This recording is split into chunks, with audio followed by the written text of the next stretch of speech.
Good morning. ઉદાહરણ 12.3 કરતાં પહેલાં ગઈકાલનું થોડું પુનરાવર્તન આપણે કરી લઈ. બરાબર, આપણે ઉત્સર્જન વર્ણપટ અને શોષણ વર્ણપટની વાત કરી હતી. આપણે જોયું હતું કે કોઈ ઓછા દબાણવાળું વાયુ પાત્ર હોય અથવા તો એવી ટ્યુબ હોય, એની અંદર વાયુ ભરી દીધો હોય અને જો એને ચોક્કસ વિદ્યુત પ્રવાહ આપીને ઉત્તેજિત કરવામાં આવે તો એમાંથી ચોક્કસ તરંગ લંબાઈ ધરાવતા વિકિરણો ઉત્સર્જિત થયા હતા. સતત તરંગ લંબાઈવાળા વિકિરણો નહોતા, પરંતુ ચોક્કસ તરંગ લંબાઈવાળા વિકિરણો જ હતા, બાકી બધા ગેરહાજર હતા. એનો મતલબ એવો થયો, અહીંયા જજમેન્ટ એવું મળ્યું હતું કે પરમાણુ છે એ કોઈ ચોક્કસ ગુણ ધરાવતો હોવો જોઈએ કે જેને લીધે પર્ટિક્યુલર જે તે તરંગ લંબાઈવાળા વિકિરણો જ ઉત્સર્જિત કરે છે. પછી વાત હતી શોષણ વર્ણપટની. શોષણ વર્ણપટમાં શું જોવા મળ્યું કે એ જ ચેમ્બરમાંથી અગર શ્વેત પ્રકાશ આપાત કરવામાં આવ્યો તો બીજી બાજુ શ્વેત પ્રકાશ જ્યારે બહાર નીકળે છે ત્યારે પડદા ઉપર શ્વેત પ્રકાશમાં કેટલીક રેખાઓ બ્લેન્ક જોવા મળી હતી, મતલબ કાળી રેખાઓ જોવા મળી હતી. મતલબ કે અમુક તરંગ લંબાઈઓ મિસિંગ હતી. એ તરંગ લંબાઈઓ એ ચેમ્બરમાં રહેલા વાયુના પરમાણુએ શોષી લીધી હતી. અહીંયા નોંધવા જેવી વાત એ છે કે જે તરંગ લંબાઈઓનું શોષણ થયું હતું ને, એ જ તરંગ લંબાઈઓનું વાયુ જ્યારે ઉત્તેજિત અવસ્થામાં આવ્યો ત્યારે એનું ઉત્સર્જન કર્યું હતું. મતલબ એવો થયો કે શોષણ વખતે જે તરંગ લંબાઈઓ શોષાઈ એ તરંગ લંબાઈ અને ઉત્સર્જન વખતે જે તરંગ લંબાઈઓ ધરાવતા વિકિરણો ઉત્સર્જિત થઈ એ બે સમાન હતી. મતલબ એ એવો ઇશારો અહીંયા કરે છે કે એ શોષણ કે ઉત્સર્જન એ પરમાણુની આંતરિક રચના ઉપર આધારિત છે, નહીં કે એક પરમાણુની બીજા પરમાણુ સાથેની પ્રક્રિયા ઉપર. એટલા માટે પછી દરેક અલગ અલગ પરમાણુ ક્રમાંક ધરાવતા વાયુઓ માટે વર્ણપટ શ્રેણીનો અભ્યાસ કરવામાં આવ્યો હતો. ઓકે, અને હવે આપણે બામણ શ્રેણી શીખવા જવાના છીએ, પણ એ પહેલાં 12.3 ઉદાહરણ શું કહે છે જરાક રકમ જોઈએ. પ્રાયોગિક રીતે એમ જણાવ્યું છે કે હાઇડ્રોજન પરમાણુને પ્રોટોન અને ઇલેક્ટ્રોનમાં છૂટા પાડવા માટે 13.6 ઇલેક્ટ્રોન વોલ્ટની ઉર્જાની જરૂર છે. હાઇડ્રોજન પરમાણુમાં ઇલેક્ટ્રોનની કક્ષીય ત્રિજ્યા અને વેગની જાણકારી મેળવો. તમને એવું કીધું છે કે ઇલેક્ટ્રોનને જો હાઇડ્રોજનમાં પરમાણુમાં જે પ્રોટોન રહેલો છે ન્યુક્લિયસમાં એનાથી દૂર કરવો છે, મતલબ ઇલેક્ટ્રોન અને પ્રોટોનને છૂટા પાડવા છે, તો તમારે 13.6 ઇલેક્ટ્રોન વોલ્ટની જરૂર પડે છે. આપણે ગઈકાલે થિયરીમાં કુલ ઉર્જાનું સૂત્ર તાર્યું હતું -E²/8πε0 r આ તાર્યું હતું. જો આપણે આ હાઇડ્રોજન માટે હતું એટલે આપણે અહીં Z બરાબર ખરેખર 1 લઈ લીધું હતું, યાદ હોય તો. ની વેલ્યુ 1.6 છે, 8πε0 એટલે અહીંયા 2 કોમન કાઢલું તો 1/4πε0 એટલે 9 × 10⁹ અંશમાં આવે. અને આરની વેલ્યુ જો તમને ખબર હોય મૂકી દો તો તમને ઇલેક્ટ્રોનની ઉર્જા મળે. પ્રાયોગિક રીતે એવું કીધું કે આ જે એનર્જી છે આની ઉપરથી નહીં, પ્રયોગો કરીને મેળવ્યું કે એ એનર્જી એકચ્યુઅલી 3.6 ઇલેક્ટ્રોન વોલ્ટ જેટલી છે. મતલબ હાઇડ્રોજનની ઓર્બિટમાંથી ઇલેક્ટ્રોનને રિમૂવ કરવો હોય તો તમારે એને 13.6 ઇલેક્ટ્રોન વોલ્ટ જેટલી ધન ઉર્જા આપવી પડે. કેમ કે ઇલેક્ટ્રોન પાસે ઋણ ઉર્જા હતી, એટલે કે બંધન ઉર્જા હતી. બંધનને તોડવા તમારે એટલી જ ધન ઉર્જા આપવી પડે. તો તમને કીધું છે કે ભાઈ ઇલેક્ટ્રોનની કક્ષીય ત્રિજ્યા મેળવો અને ઇલેક્ટ્રોનનો કક્ષીય વેગ મેળવો. તો હું આ જ સૂત્ર ઉપરથી એ દિશામાં આગળ વધીશ. ચલો, અહીં શરૂઆત કરીએ 12.3. ઇલેક્ટ્રોનની બંધન ઉર્જા કેટલી છે તો કે -13.6 ઇલેક્ટ્રોન વોલ્ટ. આમાં થોડુંક કામ તમને આપીશ, બરાબર છે, રેડીમેડ નહીં મળે બધું. કેલ્ક્યુલેશનવાળો પોર્શન તમારે કરવાનો છે, જોજો ધ્યાનથી. -13.6 ગુણ્યા ઇલેક્ટ્રોન વોલ્ટ છે, જૂલમાં ફેરવું છું 1.6 × 10⁻⁹ જૂલ. તો આનો હિસાબ તમારે કરી અને મને વોટ્સએપ કરવાનો છે આખો જવાબ. આખા દાખલામાં આવા ઘણા બધા સ્ટેપ આવશે જેના કેલ્ક્યુલેશન તમારી ઉપર મૂકું છું. તો -13.6 ગુણ્યા 1.6 × 10⁻19 જૂલ છે. હવે આપણે જાણીએ છીએ કે ઇલેક્ટ્રોનની બંધન ઉર્જા E બરાબર -E²/8πε0 r. જો તમને આ યાદ ન આવે તો નોંધ કરજો, બરાબર છે. આપણે કેટલું શીખ્યા હતા એ યાદ કરાવું તમને. એક તો શીખ્યા હતા આપણે mv² r is equal to 1/4πε0 into ZE ગુણ્યા E છેદમાં R². યાદ આવ્યું? હાઇડ્રોજનની વાત કરીએ તો Z1 થઈ જાય એટલે આ Z અહીંથી નીકળી ગયો. હવે એક એક R કટ થઈ જાય છોકરાઓ, તો વધે શું? જો mv², mv² is equal two શું મળ્યું? E²/4πε0 ઇન્ટુ અહીં શું આવશે? R. mv² બરાબર તમને આવું મળ્યું. તો ગતિ ઉર્જા કેટલી મળે જોજો ધ્યાનથી. 1/2mv² is equal two E²/8πε0 into R. આ તમે ગતિ ઉર્જા મેળવી હતી. ગઈકાલના ક્વેશ્ચનનું રિવિઝન જ છે, તમને ખબર પડે ને એટલે હું કરાવું છું. બરાબર. હવે સ્થિતિ ઉર્જા મેળવવી પડશે. તો સ્થિતિ ઉર્જાનું સૂત્ર શું હતું? તો સ્થિતિ ઉર્જાને આપણે યુથી અથવા તો વીથી દર્શાવીએ તો તમે એના માટે લખી શકો 1/4πε0. એક ન્યુક્લિયસનો ચાર્જ, બીજાનો ચાર્જ અને ડિવાઈડ બાય શું આવશે? તો કે R આવશે. એમાં ન્યુક્લિયસમાં પ્લસ ચાર્જ હતો અને ઝેડની વેલ્યુ 1 થાય એટલે એ પ્લસ થયું, અને બીજો ચાર્જ ઇલેક્ટ્રોન હતો એટલે એ ઋણ આવે એટલે હું માઇનસ લખું છું. માટે V બરાબર -E²/4πε0 ઇન્ટુ R આપણે સાબિત કર્યું. તો આ થઈ એની સ્થિતિ ઉર્જા. ગતિ ઉર્જા છે, સ્થિતિ ઉર્જા છે. તો કુલ ઉર્જા બરાબર આપણે શું લખ્યું હતું? આને K કહી દઈએ આપણે. તો કુલ ઉર્જા બરાબર આપણે લખ્યું હતું E બરાબર K પ્લસ V. Kની value E²/8πε0 into R minus E²/4πε0 into R. આ હાફ છે, આ ફૂલ છે. હાફમાંથી ફૂલ જાય એટલે માઇનસ હાફ વધે એટલે માઇનસ E²/8πε0 ઇન્ટુ R. આ આપણને E મળ્યું હતું. તો તમને આ યાદ આવવું જોઈએ ટાઈમે. આખી થિયરી મોઢે કરી હોય, ગઈકાલે તૈયારી કરી હોય તો આ સૂત્ર ડાયરેક્ટ સ્ટ્રાઇક થાય. હવે E તો તમને આપી દીધું. જો અહીંયા 13.6 × 1.6 × 10⁻19.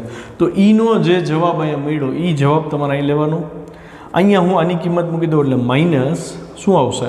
તો કે 1.6 × 10⁻19² ડિવાઈડ બાય આમાંથી 2 અહીંયા લખું છું. વધ્યું શું?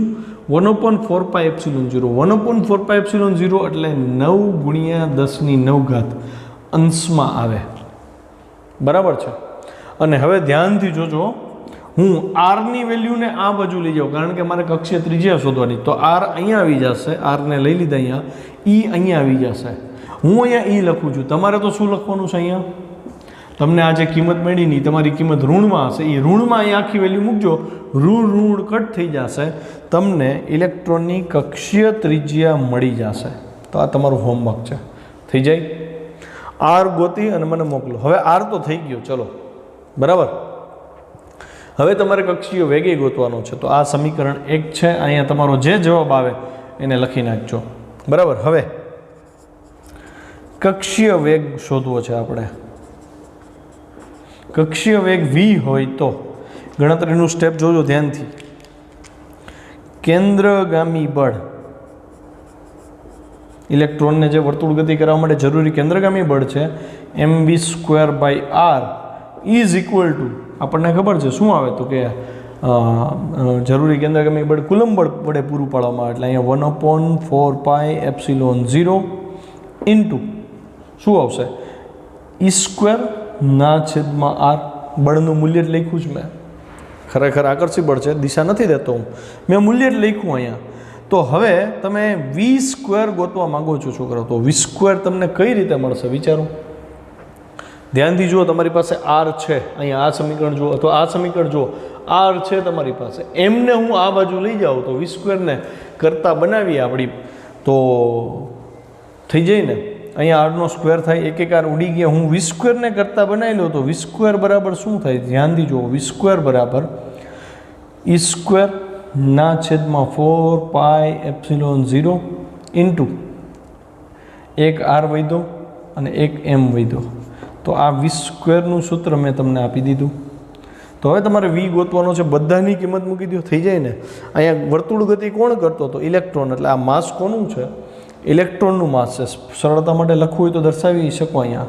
તો હું કિંમત મૂકી દઉં છું, ગણતરી તમારી ઉપર રાખું છું. v² બરાબર ई स्क्वायर એટલે 1.6 into 10⁻⁻19 whole square divide by 1/4πε0 એટલે 9 ઇન્ટુ 10⁻9 માસ ઓફ ઇલેક્ટ્રોન એટલે 9.1 ઇન્ટુ 10⁻31 ઇન્ટુ આર તમે અહીંયા શોધી લીધું તો આર તમને જે મળે છે એ વેલ્યુ તમારે અહીં રાખવાની છે. મતલબ આ દાખલો તમને તો જ આવડશે જો તમે અહીંયા તો પહેલાં બંધન ઉર્જાનું સૂત્ર કિંમત ઉપરથી મેળવી લેશો આનો આન્સર, પછી એની વેલ્યુ અહીંયા એપ્લાય કરશો એની વેલ્યુ તો તમને આર મળશે, અને આર મળે પછી જ તમને વેગ મળશે. પણ એની મેથડ ખબર પડી ને આ ટાઈપના MCQ આવશે. તો એમ સમજી લો આ તમારા માટે MCQ જ છે. આની ગણતરી કરી અને મને વોટ્સએપ મળી જવું જોઈએ. બરાબર, ઘણા બધા વિદ્યાર્થીઓ છે, નામ નથી બોલતો પણ મને હોમવર્ક જોશે આજે, નહીં તો પછી હું નેક્સ્ટ લેક્ચરમાં નામ પણ બોલી શકું. હવે નેક્સ્ટ થિયરી તરફ આગળ વધીએ. ઓકે, તો આગળનો હવેનો જે ક્વેશ્ચન છે એ હાઇડ્રોજનની વિવિધ વર્ણપટ શ્રેણીઓ સમજાવો. બરાબર, અહીંયા આપણે જોઈ લીધું અત્યાર સુધીમાં કે ભાઈ દરેક પરમાણુ છે એની સાથે સંકળાયેલી તરંગ લંબાઈઓ ચોક્કસ છે, ફિક્સ છે. મતલબ પરમાણુ અને તરંગ લંબાઈ સાથે સંબંધ છે, એટલે એને રિલેટેડ જે એક્સપેરિમેન્ટ થયા અને જે વિભાગમાં એ તરંગ લંબાઈઓ જોવા મળી એ વિભાગો તૈયાર થયા, એ દરેક વિભાગને શ્રેણી નામ આપવામાં આવ્યું, વર્ણપટ શ્રેણી. અને જે સાયન્ટિસ્ટે એની ઉપર રિસર્ચ કરી હતી એના નામ ઉપરથી એ શ્રેણીનું નામ આપ્યું. તો કુલ 5 વિભાગ તમારે સ્ટડી કરવાના છે. બરાબર છે, એમાં સૌથી પહેલાં આપણે બામર શ્રેણી જોશી, ત્યારબાદ લાયમન શ્રેણી, પાસ્સન શ્રેણી, બ્રેકેટ શ્રેણી અને ફંડ શ્રેણી. અને આને યાદ રાખીએ આપણે. સૌથી પહેલાં તો બામરના અભ્યાસ વિશે આપણે ચર્ચા કરીએ. બામર સ્વીડનની એકાદી સ્કૂલના ટીચર હતા અને 1885માં ઈસવીસન 1885માં એણે એવું વિચાર્યું કે હાઇડ્રોજન એકદમ સાદો પરમાણુ છે, તો એની આપણે તરંગ લંબાઈ ઉત્સર્જન જે થાય છે વિકિરણોનું એનો વર્ણપટ આપણે મેળવીએ કે જેથી કરીને એમાં જે આપણને લાક્ષણિકતા છે પરમાણુની અને તરંગ લંબાઈ વચ્ચેના સંબંધની એ આપણે સમજી શકીએ. પણ અભ્યાસ ઉપરથી એટલી ખબર પડી કે એનો પરમાણુનો જે ઉત્સર્જન વર્ણપટ મેળવ્યો એ પણ એટલો સરળ નથી, એમાંય થોડીક જટિલતા જોવા મળી. એટલે બામરે એનું એક આનુભવિક સૂત્ર તૈયાર કર્યું.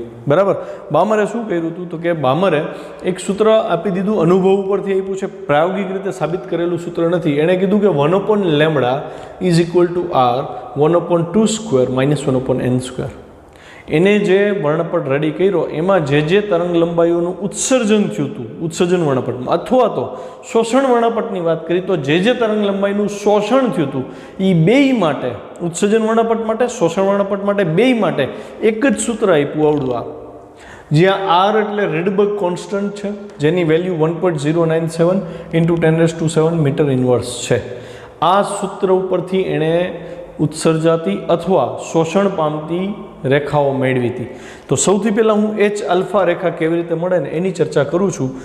H આલ્ફા રેખા માટે આને આપણે કહી દઈએ સમીકરણ નંબર 1, આને યાદીમાં લઈ લેજો.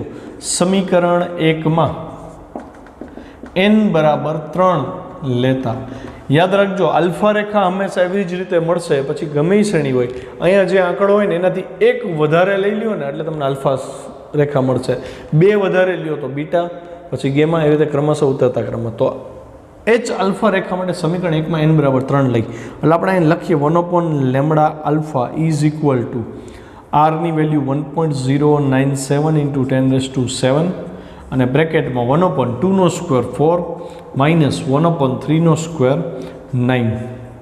9 × 9, 9માંથી 4 જે 5, 5ના છેદમાં શું થશે 36. તો is equal to 1.097 × 10⁻⁷ × 9 - 4 that is 5/36. તો આ તમને જે મળે છે કેલ્સી ફટાફટ અને ચેક કરો 1/λ આલ્ફા શું મળે છે. બરાબર, 1/λ આલ્ફા તમને મળી જશે. હવે આપણે તો લેમડા જોઈ છે એટલે હું લેમડા આલ્ફા લખીશ. ચેક કરો જોઈ એ તમને 6.3 નેનોમીટરની આજુબાજુ મળવી જોઈએ. ચેક ઇટ, ફટાફટ ચેક કરો. ચલો, મેં એનની બદલે 3 લઈ લીધા, એની કિંમત મૂકી, સાદુરૂપ આપ્યું અને 1/λ આલ્ફા ગોઈતું. પછી આનું વ્યસ્ત કરી નાખવાનું છે તો 656.3 નેનોમીટર મળે છે. હા, મળશે. જુઓ, તો એનો મતલબ એક વસ્તુ ક્લિયર થઈ કે લેમડા આલ્ફા આ જે રેખા મળી એને જ કહી દીધું H આલ્ફા રેખા, જે દ્રશ્ય વિભાગમાં જોવા મળી. દ્રશ્ય વિભાગમાં કોની નજીક થાય તો કે રાતા વિભાગમાં જોવા મળી, રાતા પ્રકાશની નજીક છે. મતલબ પહેલી જે રેખા મળી બામરને, જ્હોન જેકબ બ્રામરને, તો એ બામરને રેખા જે મળી પહેલી રાતા પ્રકાશની નજીક જોવા મળી. બરાબર છે. ત્યારબાદ બીટાની વાત કરીએ તો બીટા રેખા કેવી રીતે મળે એની ચર્ચા કરી લઈએ. ચલો, એચ બીટા રેખા માટે એણે એન બરાબર શું લઈ લીધો, 3 પછી 4 લીધો, 4 લેતા. તો હવે સમીકરણ ફરીથી 1 પરથી 1/λ beta is equal to 1.097 1/4 minus 1/16 અને ગુણ્યા 10⁷ રહી ગઈ હતી ને, તો ઇઝ ઇક્વલ ટુ અહીંયા 1.097 ગુણ્યા 16 × 16 અથવા તો લસાઅનો સીધો આપણે 4 જ લઈ લઈએ તો 3/16 થાય. બરાબર, ચોકે 16, 4માંથી 1 જાય 3/16 ગુણ્યા 10⁷. તો 1/λ બીટા ફાઇન કરો ફટાફટ. પછી એનું વ્યસ્ત લઈને ચેક કરો શું આવે છે, જોવો જોઈએ. તો 1/λ બીટાનો જે આન્સર આવ્યો એનું વ્યસ્ત લેતા તમને લેમડા બીટા 486.1 નેનોમીટર જોવા મળશે, જે બ્લુ ગ્રીન વિભાગમાં છે, મતલબ દ્રશ્ય પ્રકાશ થયો. તો આના ઉપરથી એક જજમેન્ટ મળ્યું કે હાઇડ્રોજન વર્ણપટનો જે બામર શ્રેણીનો વિસ્તાર છે એ દ્રશ્ય તરંગ લંબાઈ સાથે સંકળાયેલો છે. મતલબ એમાં જે ઉત્સર્જન થાય છે એ દ્રશ્ય પ્રકાશનું ઉત્સર્જન થાય છે, તમે એને જોઈ શકો છો. લેમડા બીટા આ જ રીતે હવે હું તમને કહું તો તમે લેમડા ગેમા મેળવી શકો ને. લેમડા ગેમાનો હિસાબ હોમવર્કમાં r ગુણ્યા 1/2² માઇનસ 1/n બરાબર 5 લઈ લેવાનું છે. અને તમારે મને લેમડા આલ્ફા આ જ મળે છે કે કેમ 434.1 નેનોમીટર મળે છે કે કેમ એ સાબિત કરીને મોકલવાનું રહેશે. ત્યારબાદ સૌથી ન્યૂનતમ તરંગ લંબાઈ આપણે ચર્ચા કરી. ન્યૂનતમ તરંગ લંબાઈ માટે હું n બરાબર ઇન્ફિનિટી લઈ લઉં છું. જો હું n બરાબર ઇન્ફિનિટી લઈ લઉં તો લેમડા મિનિમમ 1/λ મિનિમમ શું મળશે બામર શ્રેણી માટે, તો કે r 1/4 માઇનસ 1/∞. તો અહીંયા 1.097 ×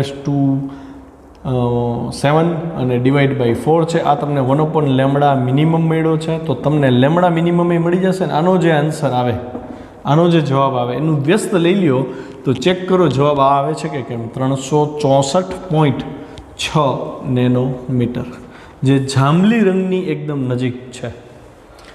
ખ્યાલ આવ્યો ને? તો એનો મતલબ એમ થયો કે તમે એનની વેલ્યુ ધીમે ધીમે વધારતા જાઓ છો, તરંગ લંબાઈનું જે ઉત્સર્જન થતું હતું એ ઘટતું જતું હતું. અને તમે જોઈ શકો છો કે એક તો આનું ઉત્સર્જન થયું, જો આનું ઉત્સર્જન થયું, પછી આનું ઉત્સર્જન થયું. આ બેની વચ્ચેની જે તરંગ લંબાઈ હતી એ ક્યાંય ઉત્સર્જન પામી નહીં.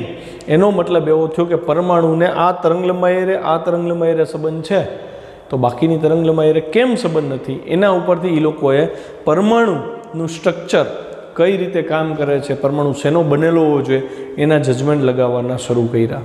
તો આ આપણી બામર શ્રેણી અહીંયા પૂરી થઈ ગઈ. બરાબર છે. અહીં એક વસ્તુ તમે જોઈ શકો છો કે પેલી H આલ્ફા રેખા છે ને એકદમ બ્રાઇટ જોવા મળી. પછી જેમ જેમ તમે એનનું મૂલ્ય વધારતા જાઓ છો એની બ્રાઇટનેસ ઘટતી જશે. પ્લસ એ બે કન્ટિન્યુઅસ જે રેખા મળે છે ને એ બે વચ્ચેના અંતરે જો ઘટતા જાય, એનનું મૂલ્ય વધતું જાય, તરંગ લંબાઈ ઘટતી જાય. જેમ જેમ તરંગ લંબાઈ ઘટે છે એમ બે વચ્ચેના અંતરે જો ઘટતા જાય છે. તો આ તમને રેડ ભાગમાં મળ્યું હતું, આ બ્લુ ગ્રીનમાં મળ્યું, પછી આગળ વધતા ગયા છેલ્લે તમને જાંબલીની એકદમ નજીક, આ ખરેખર જાંબલી અહીંયા આવે એચ ગેમા પાસે, જાંબલીની નજીક મળ્યું. પછી તમે જુઓ ધીમે ધીમે અહીંયા અને જે ન્યૂનતમ મળે છે ને જે 364.6 નેનોમીટર, ત્યાંથી આગળ પછી કોઈ સ્પષ્ટ રેખા જોવા મળતી નથી. પણ અહીંયા તમને એક ઝાંખો વર્ણપટ તો જોવા મળે જ છે, ઝાંખો કન્ટિન્યુઅસ સતત ઉત્સર્જન થતું હોય ને એવું જોવા મળે છે. તો આપણે એવું કહી શકીએ કે ભાઈ દ્રશ્ય પ્રકાશમાં બામર શ્રેણીનું જે આનુભવિક સૂત્ર છે એના ઉપરથી આપણે H alpha, H beta, H gamma રેખા મેળવી શકીએ. આ જ રીતે બાકીની શ્રેણીની ચર્ચા કરીએ તો હું બાકીની શ્રેણી તમને યાદ રાખવતા શીખડાવું, યાદ રાખજો. બરાબર છે. એનું હોમવર્ક મને મોકલવાનું ભૂલવાનું નથી. આપણે 5 શ્રેણીને ક્રમમાં યાદ રાખતા શીખી લઈ અને દરેક શ્રેણીમાંથી કયા તરંગો ઉત્સર્જિત થાય છે એનું લિસ્ટ બનાવવું પડશે. સૌથી પહેલાં આપણે લઈ છીએ લાઇમન શ્રેણી. ત્યારબાદ બામર શ્રેણી જે આપણે ઓલરેડી કરી લીધી, પછી પાશ્ચર શ્રેણી, ત્યારબાદ બ્રેકેટ શ્રેણી અને ત્યારબાદ ફંડ શ્રેણી. આ પાંચે પાંચ સાયન્ટિસ્ટોએ અલગ અલગ અનુભવિક સૂત્ર આપ્યા હતા.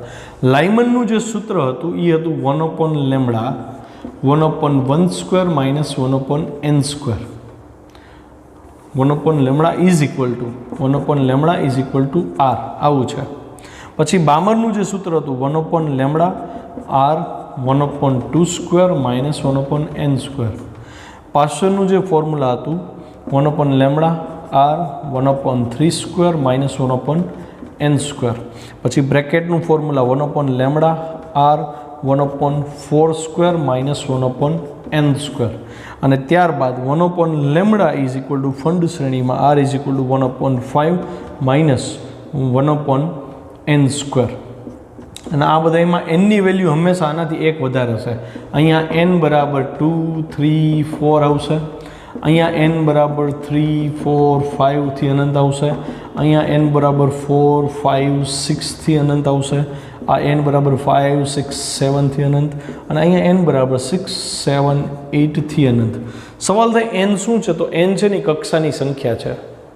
મતલબ એવો થયો કે ઇલેક્ટ્રોન જો ત્રીજી કક્ષામાંથી બીજી કક્ષામાં આવે તો જે વિકિરણ ઉત્સર્જિત કરશે એ વિકિરણ અથવા તો જે શોષણ કરશે એ વિકિરણની તરંગ લંબાઈ આ સૂત્ર ઉપરથી મળે. એ આપણે આગળ ચર્ચા કરશી. તો અહીંયા n એટલે કક્ષાની સંખ્યા છે. ખ્યાલ આવી ગયો? તો આ બધી શ્રેણીમાં તમને h આલ્ફા રેખા મળે. આપણે બામર માટે h આલ્ફા રેખા જોતી હતી તો n ની વેલ્યુ શું લીધી હતી? યાદ કરો જોઈ. બામર માટે તો h આલ્ફા લેવી હતી ને n ની વેલ્યુ આપણે 3 લીધી હતી. યાદ છે? તો હું અહીં બામર રેખામાં h આલ્ફા રેખા માટે n બરાબર 3. તો એવી જ રીતે લાઇમન શ્રેણીમાં મારે h આલ્ફા રેખા જોતી હોય તો n કેટલો લેવાનો? અહીંયા h આલ્ફા રેખા મળે, એની તરંગ લંબાઈ પછી બદલી જાય તો અહીંયા n બરાબર તમારે લેવાનો 2. મતલબ અહીંયા જે હોય એનાથી 1 વધારે લ્યો તો આલ્ફા, 2 વધારે લ્યો તો બીટા, 3 વધારે લ્યો તો ગેમા, એમ ક્રમશઃ આગળ વધતું જાય. તો અહીંયા પાશ્ચર માટે h આલ્ફા રેખા લેવી હોય તમારે તો એના માટે n કેટલો લેશો? n બરાબર તમે લેશો અહીં 3 છે ને એક જાજુ એટલે 4. પછી બ્રેકેટ માટે h આલ્ફા રેખા જોતી હોય તો n કેટલો લેશો? તો કે n બરાબર 5. ફંડ માટે h આલ્ફા રેખા જોતી હોય તો n બરાબર શું આવશે? 6 આવશે.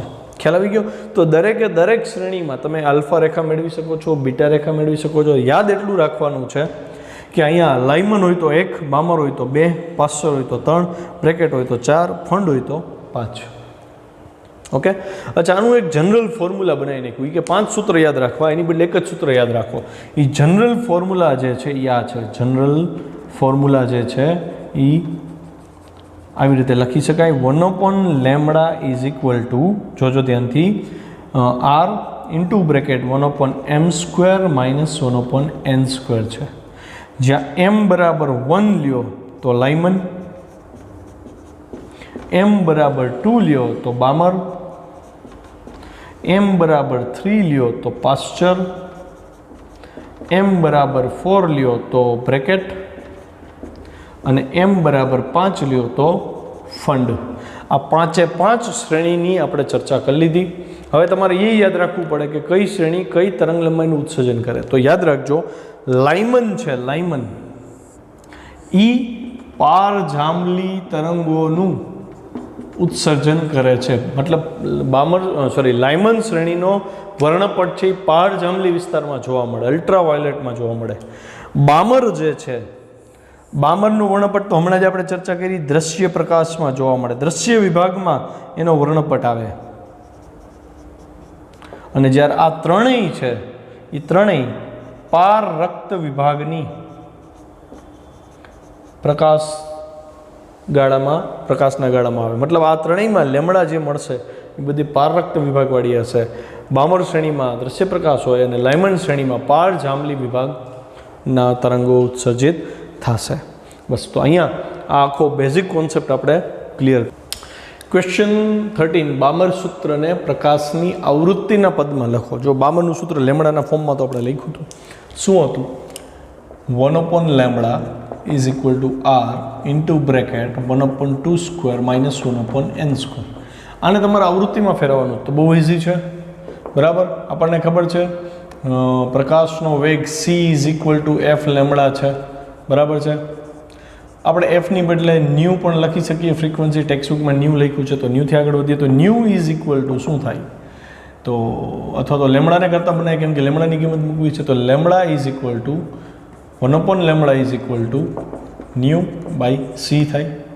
તો હું આ કિંમત આમાં મૂકી દઉં તો શું મળશે, તો nu by C is equal to R 1/2² minus 1/n².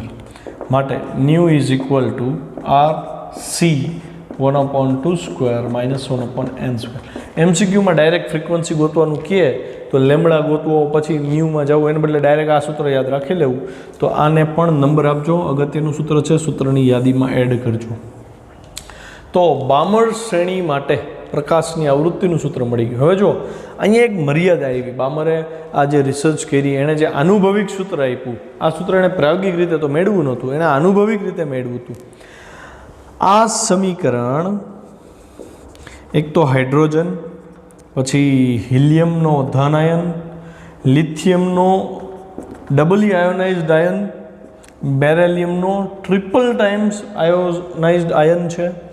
આ બધાની વર્ણપટ શ્રેણી જે મળતી હતી એ તો આપતું હતું પરફેક્શનથી, મતલબ વર્ણપટ શ્રેણી સમજાવી દેતું હતું કે ભાઈ તમે બામણ શ્રેણી એપ્લાય કરો ને તો તમને એની જે તરંગ લંબાઈઓ છે એ દરેક માટે વ્યવસ્થિત મળી જતી હતી પ્રાયોગિક રીતે અને આ સૂત્રની રીતે.